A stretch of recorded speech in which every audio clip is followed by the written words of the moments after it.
అందరికీ నమస్కారం అండి. Welcome back to Uma's kit home. ఈరోజు వీడియోలో మనం రథసప్తమి మనకి ఎప్పుడు వచ్చింది, ఆ సమయంలో మనం పూజ ఎప్పుడు చేసుకోవాలి, అలాగే ముగ్గు ఏ విధంగా వేసుకోవాలి, గోధుమ దీపం ఏ విధంగా పెట్టుకోవాలి, అలాగే అలా పెట్టడం వల్ల మనకు కలిగే ప్రయోజనాలు ఏంటి, అలాగే శ్రీ పంచమి పూజా నీడ్స్లో ఏ ఏ వస్తువులు ఉన్నాయి అనే విషయాలు కూడా మీతో షేర్ చేయబోతున్నాను. వీడియోని ఎక్కడ స్కిప్ చేయకుండా చూడండి. అలాగే మొదటిసారి ఎవరైతే మన ఛానల్ చూస్తున్నారో దయచేసి సబ్స్క్రైబ్ చేసుకోండి. అలాగే మర్చిపోకుండా పక్కనున్న బెల్ ఐకాన్ని క్లిక్ చేస్తే నేను అప్లోడ్ చేసిన వెంటనే మీకు నోటిఫికేషన్ వస్తుంది. సరే, లేట్ చేయకుండా వీడియోలోకి వెళ్ళిపోదాం. అలాగే మన ఛానల్లో కొత్తగా శ్రీ పంచమి పూజా నీడ్స్ అని చెప్పి పూజా సామాగ్రిని అంతటినీ కూడా మీకు అందుబాటులో తీసుకురావడానికి అయితే ప్రయత్నిస్తున్నానండి. ఇది విజయవంతం అవ్వాలంటే మీ అందరి సపోర్టు ఆదరణ నాకు ఉండాలండి. అలాగే మంచి రీజనబుల్ ప్రైసెస్లోనే మీకు అందించబోతున్నానండి. అలాగే మన ఛానల్లో అప్లోడ్ చేసిన ఫస్ట్ ఆర్డర్ అనేది వచ్చిందండి. ఇది రాధా గారు బెంగళూరు నుంచి నాకు ఆర్డర్ ఇచ్చారండి. 1 kg పసుపు, అలాగే 1/2 kg కుంకుమ అనేది ఆర్డర్ ఇచ్చారు. నేను వాళ్ళకి డిస్పాచ్ చేశాను సక్సెస్ఫుల్గా. ఇలాగే మీ ఆదరణ ఎల్లప్పుడూ నా మీద ఉండాలని మనస్ఫూర్తిగా కోరుకుంటున్నాను. థ్యాంక్ యూ రాధా గారు. ఇక తర్వాత మనకి మాఘమాసం అనేది రథసప్తమి చాలా ప్రత్యేకమైన రోజు. మనకి రథసప్తమి ఎప్పుడు వస్తుందంటే మాఘమాసం శుక్లపక్షం 7వ రోజు సప్తమి తిథి రోజున వస్తుందన్నమాట. అయితే దీన్నే మనం సూర్య జయంతి మాఘసప్తమి అని చెప్తారు. అంటే రథసప్తమి నుంచి సూర్యుడు తన యొక్క దిశను అనేది మార్చుకుంటాడనమాట. ఇక రథసప్తమి తేదీ మనకి శుక్రవారం ఫిబ్రవరి 16, 2024 వచ్చింది. అలాగే ఆ రోజు స్నాన ముహూర్తం మనకి ఉదయం 5:22 నుండి 7:06 లోపల స్నానం చేస్తే చాలా మంచిది. ఇక సప్తమి తిథి ప్రారంభం ఫిబ్రవరి 15న ఉదయం 10:13 ప్రారంభమై ఫిబ్రవరి 16 ఉదయం 8:55 ముగుస్తుంది. ఇక పూజ చేసే ప్రాంతాన్ని ఈ విధంగా మనం పూజ గదిలో చేసుకుంటారు కొంతమంది, లేదంటే ఆరు బయట స్వామి కిరణాలు పడే చోటు చేసుకోవచ్చు. చక్కగా నేను ఈ విధంగా జాజుతో అలికానండి. ఈ జాజు కూడా మన యొక్క శ్రీ పంచమి పూజా నీడ్స్లో అవైలబుల్ ఉంది. ఇక తర్వాత ఈ విధంగా రథం ముగ్గు తప్పకుండా వేసుకోవాలండి. ఎందుకంటే ఈరోజు రథం దిశ మారబోతుంది, అంటే తన దిశని మార్చుకుంటుంది అనమాట. అందుకని రథం ముగ్గు వేయాలి. అయితే చాలామంది రథం ముగ్గు అనగానే 2 చక్రాలు వేస్తారు, కానీ స్వామివారి యొక్క రథానికి 1 చక్రమే ఉంటుందండి. ఈ విధంగా రథం ముగ్గు వేసుకోవాలి మనం. అలాగే రథసప్తమి నాడు మనం స్వామివారికి పూజ చేసే ముందు స్నానం చాలా ఇంపార్టెంట్ అండి. జిల్లేడు ఆకులను తల మీద పెట్టుకొని స్నానం చేస్తే సంపూర్ణ ఆరోగ్యం లభిస్తుంది. అలాగే ఆ రోజు మనం చేసే ఏ పూజ అయినా కూడా, దానమైనా కూడా మనకి మంచి ఫలితాలను అయితే ఇస్తుంది. అలాగే ఆ రోజు తప్పకుండా స్వామివారికి అర్ఘ్యం సమర్పించండి. ఆ అర్ఘ్యం కూడా ఎలా సమర్పించాలని చెప్పి మన ఛానల్లో వీడియోస్ ఉన్నాయి, డిస్క్రిప్షన్లో లింక్ ఇస్తాను. మీకు ఎవరికైనా ఇంట్రెస్ట్ ఉంటే ఒకసారి చెక్ చేయండి. ఇక తర్వాత ఈ విధంగా మనం రథం ముగ్గు వేసుకోవాలి. అయితే రథసప్తమి రోజు జిల్లేడు ఆకులు గోధుమ దీపాన్ని పెడితే చాలా మంచిది అండి. ఇక ఈ విధంగా పసుపుతో అయితే అలంకరించుకుంటున్నానండి. ఈ పసుపు కూడా మన ఛానల్లో నేను నేచురల్ పద్ధతిలో ఆడించిన పసుపు కుంకుమ అండి. అలాగే దైవాకర్షణ పసుపు పొడి కూడా ఉంది. అలాగే గోరోజనం కుంకుమ కూడా మనకి అవైలబుల్ ఉందండి. ఇవి చూసారా ఎంత మంచి కలర్ ఉందో. ఇక తర్వాత మనం ఈ జిల్లేడు ఆకులతోటి ఎందుకు స్వామివారికి పూజించేటప్పుడు జిల్లేడు ఆకులు ఉపయోగించాలి, అలాగే తల మీద జిల్లేడు ఆకులను పెట్టుకొని స్నానం చేయాలని చెప్తారంటే, తమలపాకో చిక్కుడాకో పెట్టుకోవచ్చు కదా అని సందేహం చాలామందికి వస్తుంది కదండి. దీని వెనుక ఒక కథ ఉందండి. పూర్వం అగ్నిశాత్వులు అనే పండితులు చాలా నియమనిష్టలతో యజ్ఞాలు చేసేవారట. అయితే ఆ యజ్ఞాలతో పరమాత్మ తృప్తి చెంది వారిని దేవ విమానంలో స్వర్గానికి తీసుకురమ్మని చెప్తాడట. అయితే ఆ సమయంలో యజ్ఞాంతంలో ఇచ్చే పూర్ణాహుతి సమర్పిస్తున్నారట వాళ్ళు. ఆ దేవ విమానం చూసి ఆశ్చర్యం, సంతోషంలో ఆవు నేతితో కూడిన హోమ ద్రవ్యాన్ని కంగారుగా వేసేస్తారట. ఆ వేడివేడి ఆవు నెయ్యి ఏమవుతుందంటే పెద్ద గాలి ఆ సమయంలో రావడంతో పక్కనే ఉన్న ఒక మేకపై పడుతుందట. ఆ మేక చర్మం ఆ వేడికి ఊడిపోయి మేక మరణించి ఆ ఆత్మ వీరికంటే ముందెళ్ళి దేవ్యమానంలో కూర్చుంటుందంట. అయితే ఊడిన చర్మం పక్కనే ఉన్న ఒక చెట్టుపై పడుతుంది. అయితే ఆ చెట్టు మూలతత్వం మారిపోయి మెత్తని ఆకులు గల జిల్లేడు చెట్టుగా మారిపోతుంది. అలా జిల్లేడు ఆకు యజ్ఞాంత సమయంలో ఆ యజ్ఞ ధారలు పడ్డంతో అది పవిత్రమవుతుంది. ఆ యజ్ఞ ఫలం వల్ల మేకకు కూడా స్వర్గప్రాప్తి లభిస్తుంది. ఆ జిల్లేడు మేక చర్మ స్పర్శతో పవిత్రమైన ఆ యొక్క వృక్షం అర్క వృక్షంగా మారిపోతుంది. అర్క అయితే ఆ రోజు మాఘశుద్ధ సప్తమి తిథి. అప్పటి నుండి రథసప్తమి నాడు నెత్తిపై జిల్లేడు ఆకులు పెట్టుకొని సూర్యుని ప్రీతి కోసం స్నానం చేసేవారికి సంపూర్ణ ఆరోగ్యం, అలాగే యజ్ఞఫలం లభించి 7 జన్మల పాపాలు తొలగిపోతాయి. అదండి జిల్లేడు ఆకుల వెనుక ఉన్న కథ.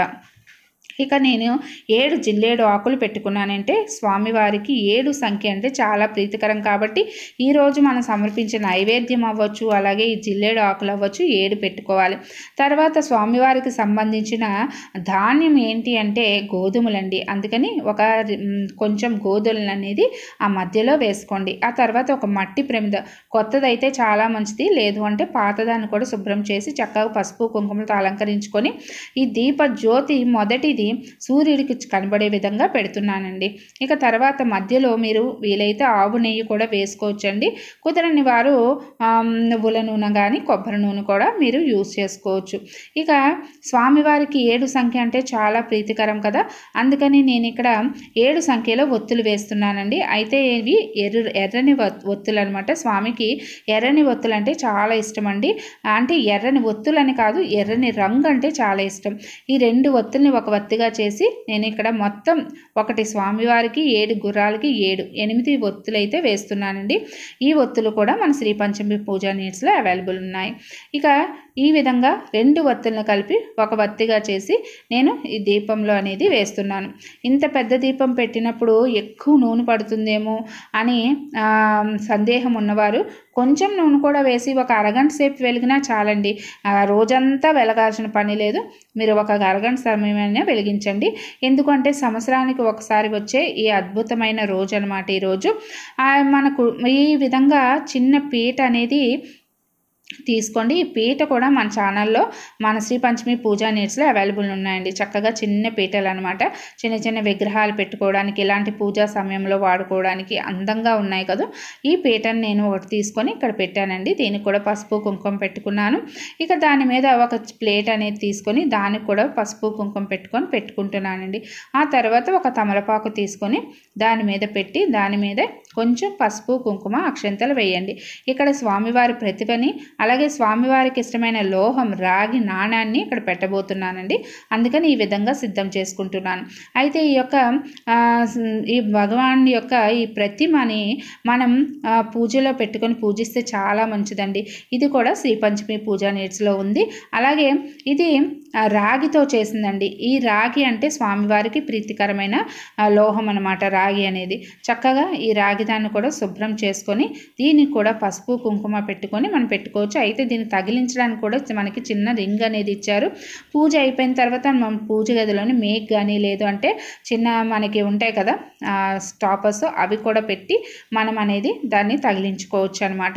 ఇక ప్రత్యక్ష దైవమైన సూర్య భగవానుడికి సంకేతంగా ఈ విధంగా ఒక రాగి నాణాన్ని తీసుకున్నానండి. ఇది కూడా మన శ్రీ పంచమి పూజా నీడ్స్లో అవైలబుల్ ఉంది. ఇవన్నీ కూడా చాలా తక్కువ కాస్టేనండి, ఎక్కువ కాస్ట్ అని భయపడాల్సిన అవసరం లేదు. దీన్ని కూడా పసుపు కుంకుమ పెట్టుకున్నాను. అయితే ఈ రాగి నాణాన్ని పూజ అయిపోయిన బీరువాలో పెట్టుకుంటే చాలా చాలా మంచిదండి. ఇక తర్వాత స్వామివారికి వస్త్రమాల, ఈ వస్త్రమాల కూడా శ్రీ పంచమి పూజా నీడ్స్లో అవైలబుల్ ఉంది. ఇప్పుడు చూపించే పూజా సామాగ్రి అంతా కూడా శ్రీ పంచమి పూజా నీడ్స్లో ఉందండి. ఇక్కడ వస్త్రమాలను సమర్పించాను. ఆ తర్వాత స్వామివారికి ఎర్రని పువ్వులు అంటే ఇష్టం కాబట్టి ఇక్కడ గులాబీలు అయితే పెట్టుకుంటున్నానండి. అలాగే గోధుమల దీపారాధన కూడా ఈ విధంగా నేను అలంకరించుకుంటున్నాను. అయితే పూజ ముందు స్టార్ట్ చేసే దీపారాధన చేసే ముందు చక్కగా ఆ విఘ్నేశ్వరుని నమస్కారం చేసుకోండి. అలాగే గ్రామదేవతని, పితృదేవతని, అలాగే కులదేవతని కూడా నమస్కారం చేసుకొని పూజ అనేది ప్రారంభించండి. ఈ పూజ ఎక్కడ చేసుకోవాలంటే మీరు ఆరు బయట చేసుకుంటే చాలా మంచిది. అంటే సూర్యకిరణాలు పడే చోట, మేడ మీద కానీ ఆరు బయట కానీ. ఇప్పుడు ఎక్కడెక్క ఇన్ని కుదరవు కదా అనుకుంటే మీరు కిచెన్లో కూడా, మీ కిచెన్ ప్లాట్ఫామ్ మీద తూర్పు వైపుగా మీరు ఈ పూజ చేసుకోండి. ఈ విధంగా నేను చక్కగా దీపం వేసి తర్వాత ఒత్తులతో నేను అగరబత్తితో దీపారాధన అనేది చేస్తున్నానండి. అయితే ఈ ఒత్తులు అనేవి కొంచెం లావుగా ఉంటాయి కదా మనకి, అయితే త్వరగా వెలగవు, మనకి సమయం కూడా వృధా అవుతుంది. అందుకని ఏం చేస్తారంటే చిన్న కర్పూరం తీసుకోండి. మనం మామూలుగా కర్పూర నీరాజనం చేస్తాం కదా, ఆ కర్పూరం తీసుకొని అది పౌడర్లా చేసి మనం ఈ ఒత్తులు చివరన పెట్టామనుకోండి, అప్పుడు వెలిగించిన వెంటనే చక్కగా వెలుగుతాయి అనమాట. ఒకవేళ ఆరుబయట అయితే త్వరగా వెలగవు, ఇంట్లో కాబట్టి మనకి వెలుగుతున్నాయి అనుకోండి. ఒకవేళ ఆరుబయట మనకు త్వరగా వెలగవు, అవి త్వరగా కొండెక్కిపోతుంటాయి. అలాంటి సమయంలో ఈ విధంగా చేస్తే మనకి ఈజీగా అనేది వెలుగుతుంది అనమాట. ఈ సూర్య భగవానుడి మన మాఘమాసంలో కొంతమంది మాఘ స్నానాలు చేస్తూ ఉంటారు. మాఘమాసం అంతా కూడా నాన్ వెజ్ మానేసిన వాళ్ళు కూడా చాలామంది ఉంటారు. చాలామంది నాన్ వెజ్ తినడం ఎవరి పద్ధతులు అలవాట్లు వాళ్ళు ఉంటాయండి. కనీసం ఈ మాఘమాసంలో వచ్చే ఆదివారాలు నాన్ వెజ్ తినకుండా ఉంటే చాలా మంచిదండి. ఇక తర్వాత స్వామివారికి ఇష్టమైన ఎరుపు అక్షంతలతో స్వామివారి ఆదిత్య హృదయం, సూర్యాష్టకం, స్వామివారి అష్టోత్తరం చదువుతూ పూజ చేసుకోండి. ఇక తర్వాత ఎర్రని కుంకుమతో కూడా స్వామివారికి మనం పూజ చేసుకోవాలి. ఈ విధంగా పూజ చేసుకుంటే మన ఇంటి కుటుంబ సభ్యులందరూ కూడా ఎల్లప్పుడూ ఆరోగ్యంగా, సంతోషంగా, ఆనందంగా ఉంటారు. మనకు అన్నింటికంటే ముఖ్యమైనది ఏంటంటే ఆరోగ్యం. ఇక తర్వాత ధూపం అనేది ఇలా అగరబత్తులతో నేను చూపిస్తున్నానండి. ఈ విధంగా అగరబత్తులతో ధూపం చూపించండి. అయితే ఇక్కడ మనం నైవేద్యం కింద తప్పకుండా రథసప్తమి రోజు పరమాణం చేయాలండి. పరమాణం చేసి 7 చిక్కుడు ఆకుల్లో 7 చిక్కుడు రథం తయారు చేసి స్వామివారి ప్రతిష్ఠించుకోవచ్చు. 7 చిక్కుడు ఆకుల్లో 7 పరమాణం పెట్టి కొంచెం పరమాణం అలాగే రేగుపళ్ళు కూడా పెట్టి స్వామివారికి నివేదన చేయాలి. ఇక్కడ నేనైతే పరమాణం చూపించట్లేదు. ఆ తర్వాత స్వామివారికి పళ్ళు, తాంబూలం అనేది సమర్పించాలి. ఇక లాస్ట్లో కర్పూర నీరాజనం అనేది స్వామివారికి సమర్పిస్తే మన పూజ అనేది పూర్తవుతుందండి. ఈ విధంగా మనం కర్పూర నీరాజనం సమర్పించాలి. చూసారు కదా, మనం ఏదో కంగారు పడిపోతుంటాం, అమ్మో పూజ అంటే ఎలా చేయాలి, ఇలా సులభంగా కూడా మీరు పూజ చేసుకోవచ్చండి. మీరు కంగారు పడి పూజను అనేది మానేయకండి. ఎందుకంటే సూర్యనారాయణమూర్తి ఆరోగ్య ప్రదాత. స్వామి, నీ పూజని ఈ సంవత్సరం ఈ విధంగా చేసుకునే భాగ్యాన్ని నాకు ప్రసాదించావు. ఈ సంవత్సరం అంతా కూడా మా కుటుంబం అంతా కూడా ఆరోగ్యంగా, సంతోషంగా, ఆనందంగా ఉండాలి. అలాగే అందరూ బాగుండాలి, అందరూ ఆరోగ్యంగా ఉండాలి, అందులో నేను ఉండాలి అని మనస్ఫూర్తిగా స్వామిని వేడుకొని నమస్కారం చేయండి. మనం ఒక్కళ్ళమే కాదండి, మన చుట్టూ ఉన్నవాళ్ళు కూడా బాగుండి సంతోషంగా ఉంటేనే కదా మనము ఆనందంగా ఉంటాం. వాళ్ళు బాధపడుతూ ఉంటే మన మనసు కూడా బాధగానే ఉంటుందండి. ఇక తర్వాత కొంచెం కుంకుమ తీసి ధరించండి. అలాగే పిల్లలకి, మీ వారికి అందరికీ పెట్టండి. ఆ తర్వాత అక్షంతలు కూడా కొన్ని తల మీద అనేది వేసుకోండి. ఇక తర్వాత ధూపం వేయండి. ఈ కోన్ ధూపం కూడా మంచి సువాసన వస్తుందండి, చాలాసేపు వెలిగింది. ఇది కూడా మన శ్రీ పంచమి పూజా నీడ్స్లో ఉంది. ధూపం చూపించిన తర్వాత స్వామివారికి నమస్కారం చేసుకోండి. అదండి పూజ. ఇక తర్వాత మన పూజా నీడ్స్లో, శ్రీ పంచమి పూజా నీడ్స్లో చిన్న దండలు, అలాగే చిన్న విగ్రహాలకు సంబంధించిన దండలు కూడా నేను అవైలబుల్ అనేది పెట్టానండి. ఇవి కూడా చాలా తక్కువ కాస్టే. మీరు ఎవరికైనా కావాలంటే స్క్రీన్ మీద కనిపించే నెంబర్కి వాట్సాప్ మెసేజ్ అయితే చేయండి. కాల్స్ అయితే కాల్స్ అయితే అది అవైలబుల్ ఉండదండి, ఓన్లీ మెసేజెస్. ఇక తర్వాత మనం దేవుడు పటాలకు వేసే దండలండి. చూడండి ఎంత అందంగా ఉన్నాయి కదా, చక్కగా మన మెయింటెనెన్స్ కూడా చాలా ఈజీ అండి. ఇవి కూడా మన పూజా నీడ్స్లో అయితే ఉన్నాయి. ఎవరికైనా కావాలంటే నాకు మెసేజ్ చేయండి.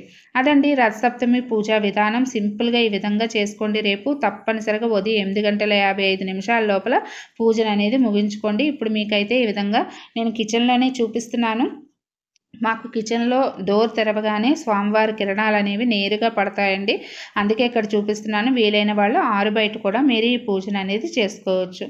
రథసప్తమి రోజు, అలాగే రథసప్తమి రోజు వీలవ్వలేదక్క మేము ఎప్పుడు చేసుకోవాలంటే మాఘమాసంలో ఏ రోజు చేసుకున్నా మీకు అదే ఫలితం వస్తుందండి. అందుకని మీరు కంగారు పడాల్సిన అవసరం లేదు. కంగారుతో ట్యాబ్లెట్స్ వేసుకోవడం అది చేయకండి. ఎందుకంటే ట్యాబ్లెట్స్ వేసుకోవడం వల్ల లేడీస్కి చాలా హెల్త్ ప్రాబ్లమ్స్ వస్తున్నాయండి. అందుకని ట్యాబ్లెట్స్ని అవాయిడ్ చేయండి. అదండి ఈరోజు వీడియో. ఈ వీడియో మీకు యూస్ఫుల్గా ఉంటుంది అనుకుంటే తప్పకుండా ఒక లైక్ చేయండి. అలాగే మన శ్రీ పంచమి పూజా నీడ్స్కి మీ అందరి ఆదరణ, అభిమానం తప్పకుండా కావాలండి. అందుకని నన్ను ఎంకరేజ్ చేస్తానని మనస్ఫూర్తిగా కోరుకుంటున్నానండి. మళ్ళీ ఇంకొక మంచి వీడియోతోటి, మీకు యూస్ఫుల్ అయ్యే వీడియోతోటి మీ ముందుకు వస్తాను. అంతవరకు సెలవు. నేను మీ ఉమా. ధన్యవాదాలు. సర్వే జనా